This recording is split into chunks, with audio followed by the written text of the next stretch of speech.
इस्लाम cancer है पूरी धरती का। केवल फ्रांस नहीं पूरी दुनिया जल रही है। थोड़े दिनों में अमेरिका भी तब इसको महसूस करेगा। कनाडा में, ऑस्ट्रेलिया में आवाजें उठने लगी हैं।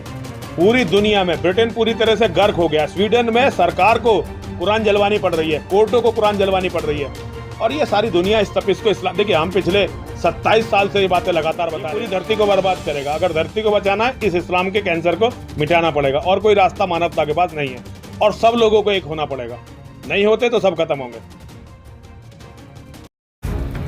दैनिक न्यूज में आप सभी का स्वागत है। खबर हरिद्वार से है, जहां यति नरसिंहानंद ने यूनिफॉर्म सिविल कोड को बताया नौटंकी, कहा चुनाव से पहले ध्यान भटकाने का है प्रोपोगेंडा।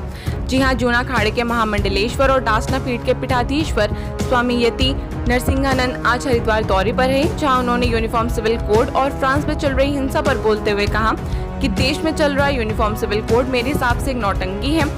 9 साल से भारतीय जनता पार्टी की सरकार को याद नहीं आई कि किस चीज की देश में सबसे ज्यादा आवश्यकता थी।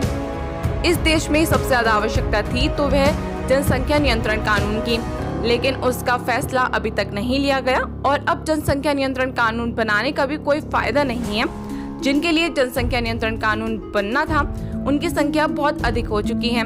वहीं भाजपा पर निशाना साधते हुए स्वामी यति नरसिंहानंद गिरी ने कहा कि चुनाव के समय में सिर्फ और सिर्फ भाजपा का एक ही मुद्दा होता है और आखिर में ये हिंदूवाद पर आ जाते हैं। आज से पहले एनआरसी और सीए पर क्या हुआ है उसका कोई कुछ बताने वाला नहीं है।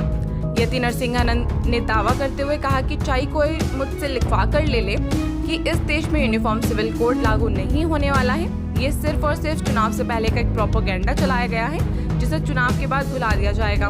वहीं उत्तराखंड में जल्द लागू होने वाले यूसीसी पर बोलते हुए यति नरसिंहानंद गिरी ने कहा कि हो सकता है कि उत्तराखंड के मुख्यमंत्री में दम हो और वह इस कानून को लागू कर दें, लेकिन देश में इसका लागू होना नामुमकिन सा है। मैं इसे एक राजनीतिक नौटंकी के रूप में देख रहा हूँ।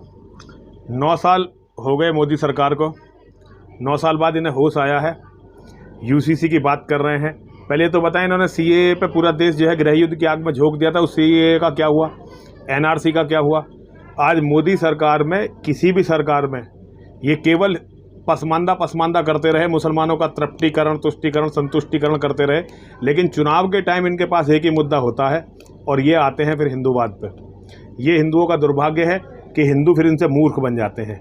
यूसीसी इस देश में आनी नहीं है। आप इस बात को लिख के रखिए। 2029 में भारत का प्रधानमंत्री मुसलमान बनेगा। धीरे धीरे शरीयत इस देश में अब लागू होने वाली है। यहाँ कोई यूसीसी आने वाली नहीं है। और उत्तराखंड सरकार की जहाँ तक बात है, सरकार में मुख्यमंत्री अगर दम दिखाएं तो ये हो भी सकता है, लेकिन पहले यूसीसी से पहले जो काम होना चाहिए वो है जनसंख्या नियंत्रण कानून आना चाहिए था।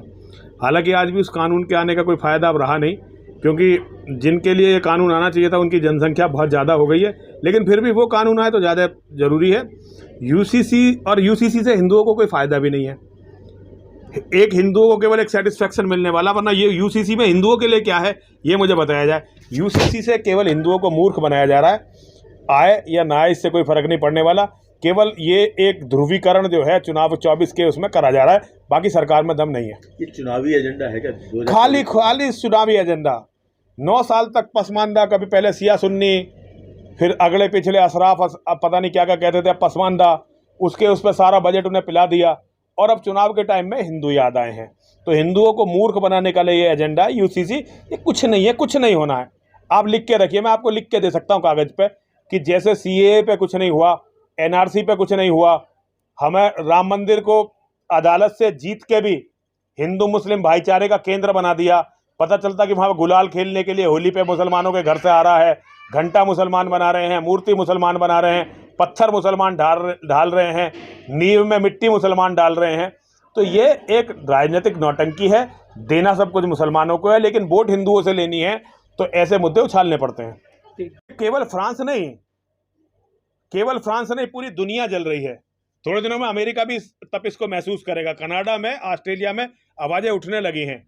पूरी दुनिया में, ब्रिटेन पूरी तरह से गर्क हो गया। स्वीडन में सरकार को कुरान जलवानी पड़ रही है, कोर्टों को कुरान जलवानी पड़ रही है।